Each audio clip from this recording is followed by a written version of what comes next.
मगर अब वो समय चला गया है, गड़े हुए मुर्दे उखाड़ना ठीक नहीं है। अरे तो बाबरी मस्जिद मुसलमानों ने ऐसा किया, मुसलमानों ने ऐसा किया, तुम गड़े मुर्दे उखाड़ते हो और हमको कहते हो गड़े मुर्दे मत उखाड़ो। इतिहास में झगड़ा खड़ा करते हो, इतिहास के किताबों में झगड़ा खड़ा करते हो।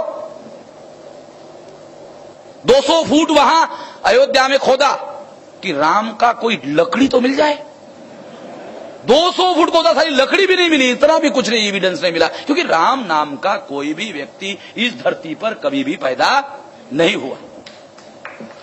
क्योंकि इतिहास में जब राम अगर राजा थे, राम राजा थे, शासन चलाना पड़ता है, प्रशासन चलाना पड़ता है, मिलिट्री चलाना पड़ता है, नौकर रखना पड़ता है, सैलरी देनी पड़ती है। सैलरी देने के लिए पैसा चाहिए, रुपया चाहिए, कॉइन चाहिए, चलन चाहिए। पराग भाई बैंक के अधिकारी हो, चलन जानते, चलन किसको कहते हैं? तो हर राजा का अपना चलन होता है। कोई राम को मानने वाला व्यक्ति ये बताए कि राम का चलन क्या था?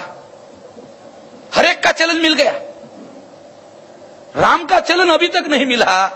आर्कोलॉजी में, पुरातत्व में एक भी सबूत आज तक नहीं मिला कि राम अयोध्या में पैदा हुए। 14 राम मंदिर है, हर मंदिर का महंत कहता है हमारा मंदिर जहां है वही राम पैदा हुए।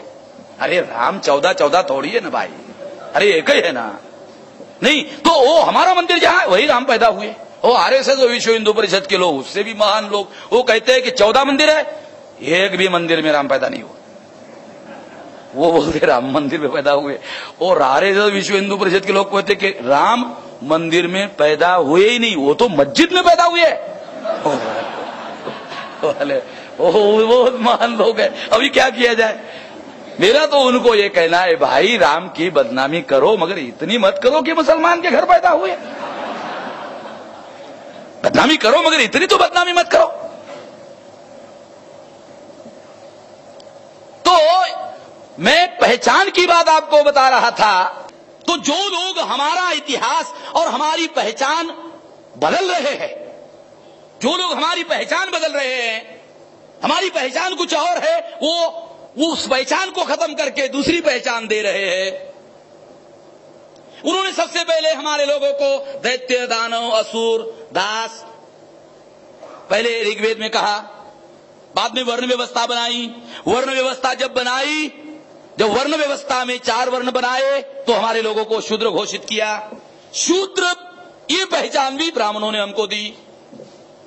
दानव, दैत्य, असुर की पहचान भी उन्होंने दी। उसके बाद शूद्र की पहचान उन्होंने दी। प्रतिक्रांति हुई, प्रतिक्रांति के बाद जातियों का निर्माण हुआ। जातियों के निर्माण में जातियों के नाम निर्धारित हुए। ये जो नाम है, ये नाम आपकी आज की पहचान है। ये जो आज की पहचान है, ये ब्राह्मणों ने दी हुई पहचान है। प्रतिक्रांति के बाद अस्पृश्यता का निर्माण हुआ। कुछ लोगों को अछूत घोषित कर दिया गया, ये पहचान भी उनकी दी हुई पहचान है। कुछ लोगों को उन्होंने समाज से सेग्रीगेट कर दिया, जंगलों पहाड़ों में रहने के लिए मजबूर कर दिया। उनको जंगली कहा, वनवासी कहा, गिरिजन कहा। गांधी जी महान थे, इसके बारे में मैं कभी किसी को कोई डाउट नहीं होना चाहिए। मैं गांधी जी का निर्द्वंद विरोधी आदमी हूं। मेरे से टीवी पर अगर कोई गांधीवादी बहस करने के लिए तैयार है, ये 10 साल से आह्वान कर रहा हूं, कोई आए भाई मेरे से गांधी जी के बारे में बहस करने के लिए तैयार हो जाए। हमारा भाई वो कह रहा था, वो मेरे से बहस करने, मैं कोई गांधीवादी आदमी गांधी जी का बचाव करने के लिए आना नहीं चाहता, क्योंकि वो खाजगी में बोलता है गांधी जी के हाथों से कुछ गलती हुई है। तो ये पहचान के साथ जुड़ा हुआ मामला है।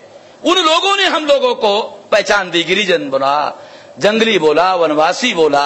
गांधी जी आए, गांधी जी ने किसी को हरिजन कहा, किसी को गिरिजन कहा, फिर उन्होंने नाम दिया।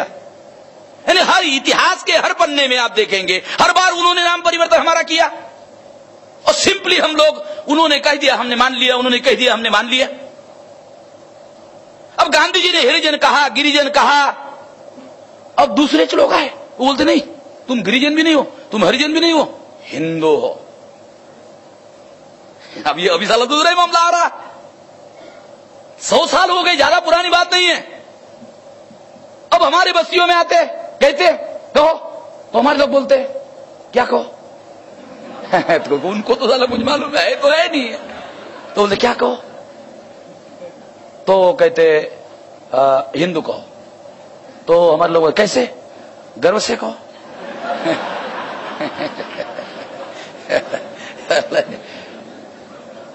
हमारे लोगों को साला समझ में नहीं, साला गर्व से अब कहे तो क्या कहे साला, इसमें कौन सी साली गर्व की बात है? तो वो सोचते साले इसमें गर्व की क्या बात है? इसमें गर्व करने लायक तो कोई बात तो है नहीं है। क्यों गर्व करने लायक बात नहीं है? वेद में हिंदू का नाम नहीं है, वेद में हिंदू शब्द नहीं है, श्रुति में हिंदू शब्द नहीं है, स्मृति में हिंदू शब्द नहीं है, पुराणों में हिंदू शब्द नहीं है, रामायण में हिंदू शब्द नहीं है, महाभारत में हिंदू शब्द नहीं है, गीता में हिंदू शब्द नहीं है। गीता में भारत है। यदा यदा य धर्मस्य ग्लानिर्भवति भारत। बाबा साहब अम्बेडकर ने भारत के संविधान का पहला लाइन लिखा, पहली लाइन, दूसरी तीसरी नहीं, पहली लाइन लिखा संविधान की। तो क्या लिखा? इंडिया लिखा, इंडिया। तो बाबा साहब को डाउट हो गया कि मेरे जाने के बाद इंडिया का अनुवाद ट्रांसलेशन ब्राह्मण करेगा तो इंडिया का ट्रांसलेशन हिंदुस्तान करेगा। ब्राह्मण जब अनुवाद करेगा, ट्रांसलेशन करेगा, हिंदुस्तान करेगा, तो आगे लिखा India that is a Bharat. यानी अनुवाद केवल एकमात्र आर्टिकल है भारत के संविधान में जिसका अनुवाद भी बाबा साहब ने पहले करके रख दिया।